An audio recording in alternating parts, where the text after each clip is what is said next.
What's going on, guys? Happy Wednesday. This is Mike. I'm here with Eric and Tara. Brought in some SEO gurus to talk to you today about 5 plugins that will undoubtedly help your WordPress SEO. So these two know WordPress SEO like the back of their hands. I'll tell you that right now. Eric is our director of search. You may have seen him from previous videos. And Tara is a senior SEO specialist here. And between the two of them, they have more SEO knowledge in their little fingers than I probably have in my entire small brain here. So I'm going to turn it over to you guys. Which plugin are we talking about first? Yeah, Sarah, if you want to knock it out. Yeah, so there are a few that we really stick to with most of our WordPress sites. Obviously, some sites are older, but if we're focusing on site speed, one of the biggest ones we focus on is Smush. I know here at Youtech we use the Pro version, which we found is totally worth it. When sites come in with a ton of pictures, when you auto upload those pictures, it'll automatically smush those and compress it for the best site speed. You can also set your own settings depending on how big the pictures are. You can make it so some of the bigger pictures don't get smushed if it's for certain pages. So we found that the Pro version, you can really customize it to exactly how you want. It also, you can enable lazy loading.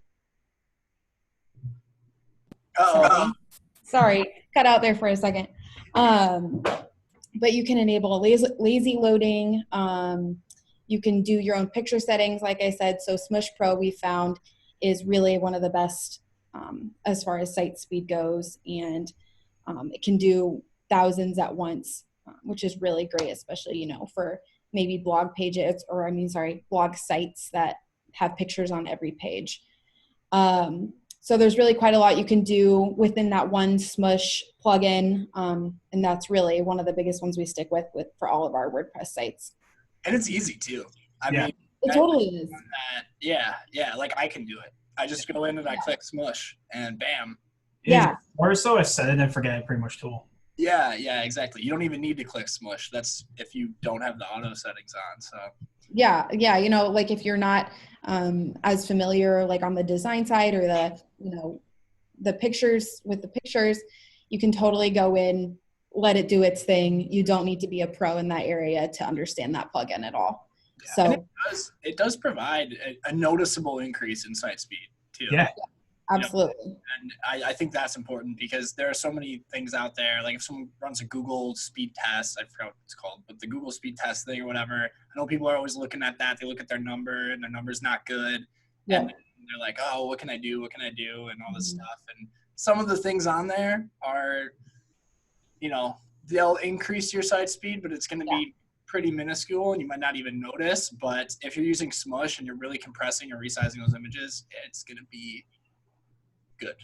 Yes. Yeah. And like I said, there is a free version that I don't think it, auto compresses the images maybe, or it compresses as many at once, but there is a free version that still does your site good if you're not looking to pay for something. Yeah. What other plugins we got, Eric? To go kind of hand in hand with that one, same company, they're called WPMU Dev. They do Smush Pro, this one is called Hummingbird. Which goes along with the speed testing. Essentially, Hummingbird's kind of a monitor tool. They will notify you when your site's pretty slow. They notify you when there's certain pages in your site that's slow. And they have the Google speed test built into it. So it's consistently running through it. And it notifies you what could be changed. So they can minify and they can actually combine different sets of files on your site. So it's definitely multiple ones. They can compress them together. This way there's less real junk on your site. And with that, it helps you a lot with file compression, more so as long as gzip and things like those.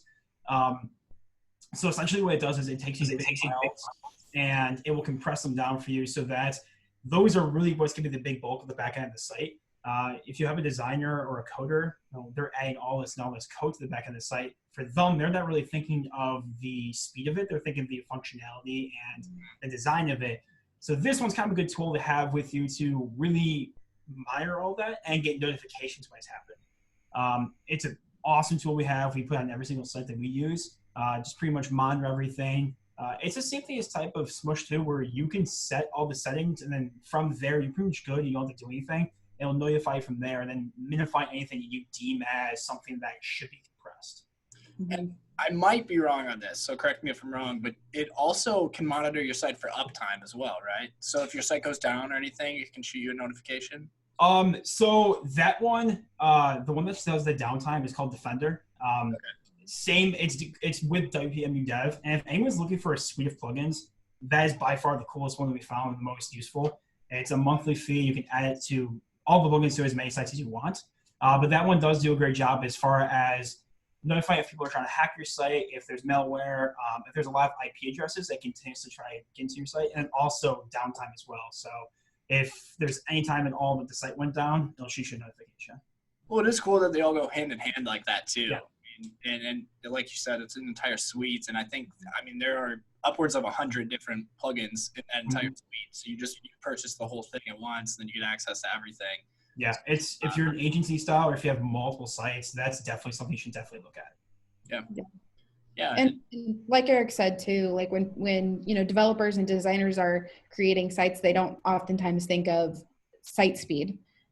So things like Smush and when you need to minify files, and it just is super helpful because they don't think about that site, but it's extremely important for SEO and user experience. Yeah. Absolutely. What are some other plugins you guys use? So Yoast is another huge one. I'm sure if you've done any kind of SEO research at all, you've heard of Yoast.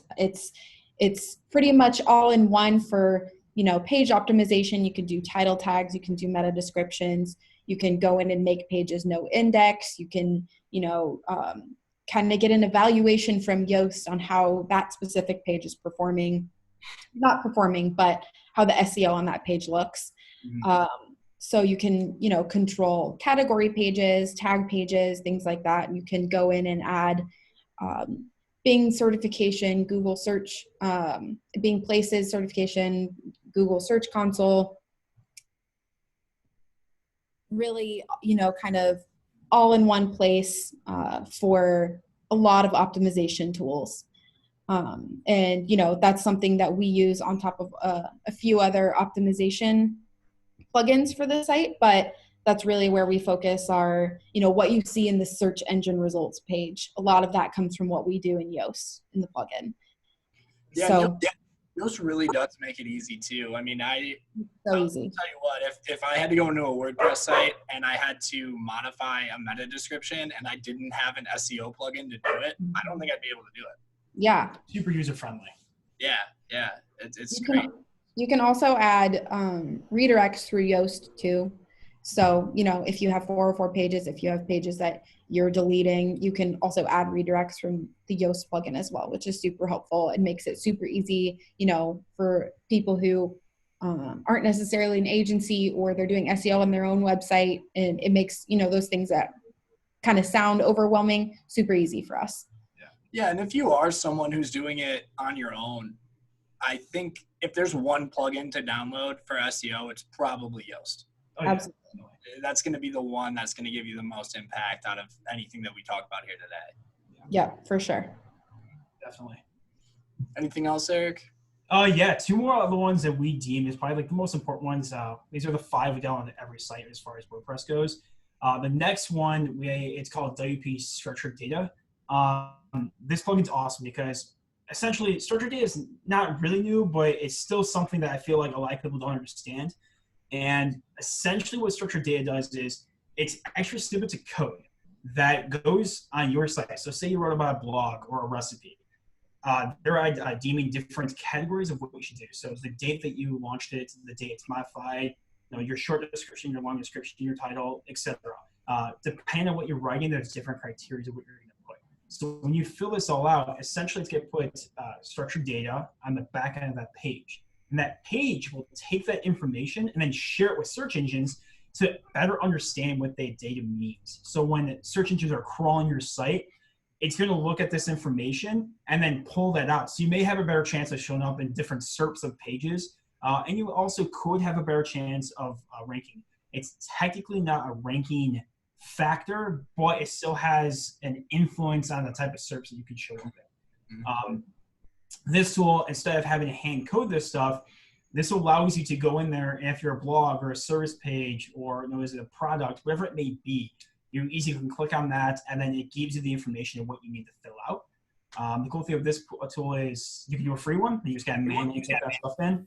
Or there's also a paid one, which you can automate it and then pulls the information for you, and you basically just fact check it. As far as taking your SEO to the next level, that's probably one of the most important things, just because it is becoming more increasingly important, and the fact that Google's playing a lot more with these SERPs and changing the way they look, how they factor into different rankings as well. So. What, just for, the more casual viewer here, what types of information might you highlight with a tool like that? Yeah. So, okay, say you're doing a blog. I just did this today for a blog we're updating. When you do the blog in there, it's going to ask you a few different questions. It's going to ask you, what's the title of that blog? What's the URL? Who's the author of it?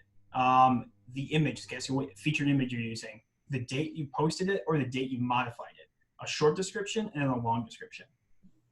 So that's all it's going to ask you for a blog. Depending if you use other type of categories or product or service, it may be a little different. So then that information is then going to be transferred into the code and then put into those pages so that those search engines can then better understand it. Excellent. Okay. Yeah. That was a good description. Yeah. It provides a good user experience in the search engine results page too. Say you have a restaurant, it could help the the menu option show up beneath the main listing on the Google search engine results page. So it really enhances the user experience for any type of content, in my opinion. Which ultimately improves SEO. So yeah. You can do other things with it too, like show times. Yeah, so there's recipes, products, reviews, show times, menus. You can also put in there FAQs. The list really goes on, and they're continuously adding different things onto that as well. Yeah, and I think Eric mentioned you can check to make sure that was all inputted correctly in the Google structured data testing tool. Yeah, if you just type in Google structured data testing tool, it'll pull up the screen, and then essentially you just take your URL, you paste it in there, and then test, and then it's going to pull everything up, and it'll tell you, okay, there's an error here, or there's an issue here, and it's going to tell you exactly what you need to fix or add. This is the kind of information this is why I brought you guys here. This is that advanced stuff. It's nice too, because as long as you have your Search Console hooked up and connected to your account, your analytics account, it will pull that stuff for you automatically just in case you have errors. Yes. Yeah. All right. So I know we mentioned there were going to be 5 plugins at the beginning of the video. We've covered Smush, we've covered Hummingbird, we've covered Yoast, and we've covered I forgot the name of the last one. WP SEO structured data schema. WP SEO structured data schema. Yes. That is a mouthful. Yeah. They might want to rename that. What is our 5th plugin? The 5th one, and then probably one of the most important, and it ties back into a video of we did a couple of weeks ago, is Gravity Forms. So basically Gravity Forms it allows you to create a form on your site, and when users go in to fill out that contact form, you can have it set up to redirect to thank you pages. And the reason this is so important is because you need to track this stuff whenever you're using Google Analytics, so you can know, okay, did that lead come from organic? Did that lead come from social or direct? And this ties back to a video that we did a couple of weeks ago that we could put in the link in this. But that information is so important to you, because you need to know, is your SEO efforts working, or is your paid efforts working? And this form essentially makes it so easy for you to go in there, pick what criteria you want, pick where you want it to redirect into. So whenever you fill out a form, if you ever get redirected to a thank you page, the URL really says thank you. Essentially, they're just tracking every time someone filled that form out. It's super easy to use too. If you're not a designer, you can get that done. And then it also gets more complicated to the fact that if you want to customize the CSS of this and see what it looks like, you can also have the designer do it as well. It's big into making sure, if you're a service-based company, we do a lot of HVAC, so we need to make sure that all of these forms that we have on these pages have the right options, have the right information, so that when we're getting this info from the customer, we know that this is an information that our clients can use and need to contact them and get the job done. So it's big on both parts of getting the information you need, and also tracking as far as your analytics side goes. Yeah, and we used to use Contact Form 7 all the time. And Yeah. Gravity Forms, and we've never looked back. That was years Yeah. ago. And that's the thing too. Contact Form 7 was awesome, and then they made all these updates, and they've really fallen off since then. And you had to use 2 plugins to use it too. You had to use Contact Form 7, and you had to use Flamingo. And essentially, what would happen is Contact Form 7 would allow you to create the forms, but then Flamingo would capture your forms so you can look at them later. Gravity Forms, that's all built into one. So if you have Form 1, 2, and 3, you can see exactly who filled out each one of those forms rather than having 2 plugins. Because then 2 plugins mean your sites can be slower because you're running more things in the back end. Yeah, it's pretty user friendly, and I'm always surprised to see, how many people don't have it or aren't tracking something like this when they come to us, and we're able to set that up for them with Gravity Forms. Mm-hmm. And there are a lot of integrations with Gravity Forms too. I mean, it connects to pretty much everything you use. Yeah. HubSpot, Zapier, all that stuff. Yep. Yeah, and if you connect to Zapier, I mean, you connect to everything. Zapier's Yeah. All right, cool. So quick recap: Smush, Hummingbird, Yoast. Let's see if I can do this. WP something schema. Something. WP SEO structured data schema. What he Long name, mouthful. And then Gravity Forms. That would be our 5th one. So if you use all 5 of those plugins, you're going to be in pretty good shape. But like I said earlier, if you're looking to just do a little bit of SEO on your own, start off with Yoast, knock that out, go through all your pages. It's got a really nice like setup wizard kind of thing now too. So it kind of walks you through everything that you should be doing, which is great. And then Smush is probably another good one. If you want to just install that right away, click Smush. It's going to compress all your images. You'll see a noticeable increase in site speed. Hummingbird's also pretty easy. And then the other ones, if you're happy with how your forms currently are, maybe don't look into Gravity Forms yet, but it's still probably better than whatever it is you're using. And then the other one that I can't pronounce, that's a little bit more advanced if you want to take your SEO to the next level. Yeah. Yes. All right. Well, thank you guys so much for joining us today, and happy Wednesday to all of our wonderful viewers out there. I hope you had a great Valentine's Day. We're actually filming this on Valentine's Day, so I brought a little gift for you for watching religiously. Thank you very much. And that's it. Anything else from you guys? No, nothing else. All right, cool. Happy Wednesday. I see it.